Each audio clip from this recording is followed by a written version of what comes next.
ഇനി നമുക്ക് ചെയ്യാനുള്ളത് കർണപുഷ്പമാണ്. കർണപുഷ്പം ഞാൻ ഇവിടെ എടുക്കുന്നത് 9 അങ്കുലയാണ് ഞാൻ വരയ്ക്കുന്നത് കേട്ടോ. 9 അങ്കുലയിൽ ഞാൻ വെർട്ടിക്കലായിട്ടും കറക്റ്റ് അതിൻ്റെ സെൻറ്റർ മാർക്ക് ചെയ്തിട്ട് 9 അങ്കുല ഹൊറിസോണ്ടലായിട്ടും ഒരു പ്ലസ് രൂപം വരയ്ക്കാം, അത്രയേ ഉള്ളൂ. ഇവിടെ ഞാൻ 9 9 വെർട്ടിക്കലായിട്ടും ഹൊറിസോണ്ടലായിട്ടും ചെയ്തിട്ടുണ്ട്. ഇനി മുകളിലെ ആ പ്ലസിൻ്റെ ഭാഗത്ത് ഒരു അർദ്ധവൃത്തം വരച്ചു.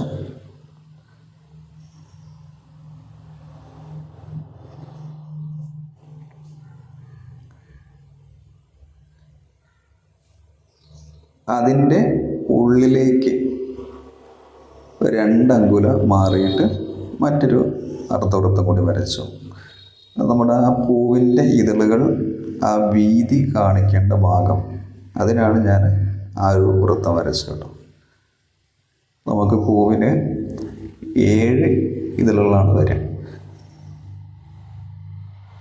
അപ്പോൾ ഇതിന് വേണ്ടിയിട്ട് ഞാൻ ഈ ഒരു പാർട്ടിനെ നമുക്ക് 7 ആവണമല്ലോ. അപ്പോൾ നമുക്ക് വേണ്ടത്, ഞാൻ ഈ ഒരു സൈഡത്തെ ഭാഗത്തിനെ 3 ആക്കി ഡിവൈഡ് ചെയ്തിട്ട് അതിൻ്റെ സെൻറ്റർ മാർക്ക് ചെയ്യാം. അതായത് ആദ്യം 3 ആക്കി ഡിവൈഡ് ചെയ്യുക, എന്നിട്ട് അതിൻ്റെ സെൻറ്ററുകൾ മാർക്ക് ചെയ്യാം. തിരിച്ച് ഇവിടെയും 3 ആക്കി ഡിവൈഡ് ചെയ്യാം, എന്നിട്ട് അതിൻ്റെ സെൻറ്റർ മാർക്ക് ചെയ്യാം. ഇതാണ് നമുക്ക് വേണ്ടത് കേട്ടോ. ഓക്കെ,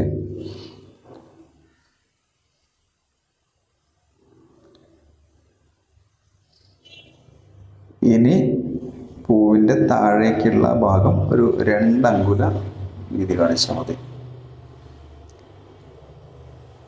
താഴേക്കുള്ള ഭാഗം 2 അങ്കുല വീതി കാണിക്കാം.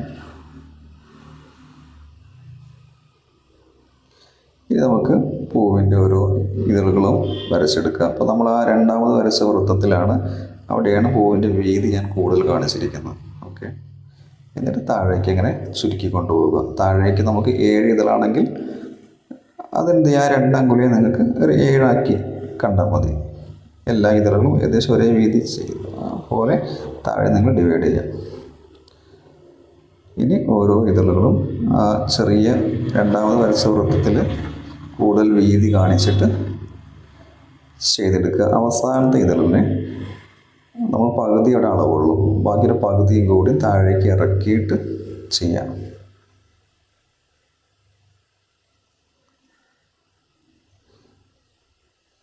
അതുപോലെ തന്നെ ഇപ്പുറത്തും ചെയ്യാം. 7 ഇതളാണുള്ളത്. അതിൽ ഏറ്റവും സെൻറ്ററിലെയും ഏറ്റവും അവസാനത്തെയും ഇതളുകൾ പച്ച രൂപത്തിലാണ് കാണിക്കുക, മറ്റുള്ളത് ചുവപ്പ്. ഈ പച്ച കാണിക്കുന്നത് ഈ പൂവിൻ്റെ പോളഭാഗമാണല്ലോ, പോള എന്ന് പറയുന്നത് ആ ഒരു ഭാഗമാണ് പച്ച ഭാഗം കാണിക്കുന്നത്, അവസാനത്തെയും സെൻറ്ററത്തെയും. ഇപ്പോൾ ഇവിടെ ഞാൻ 7 ഇതൾ വരച്ചു. ഇതിൻ്റെ ബാക്ക് സൈഡിലും കൂടി നമുക്ക് ഇതളുകൾ കാണിക്കണം. അപ്പോൾ അത് നിങ്ങൾ എന്ത് ചെയ്യുക, ഇതുപോലെ തന്നെ ചെയ്തെടുക്കുക.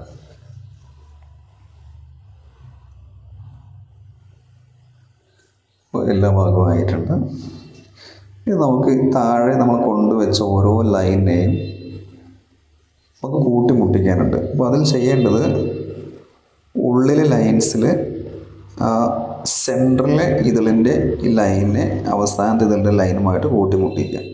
അപ്പോൾ ഒരു ഇതൾ അവിടെ ലൈന് ബാക്കി വരും, അതിനെ ഡോട്ട് ഇട്ട് ഇവിടെ വെച്ചാൽ മതി.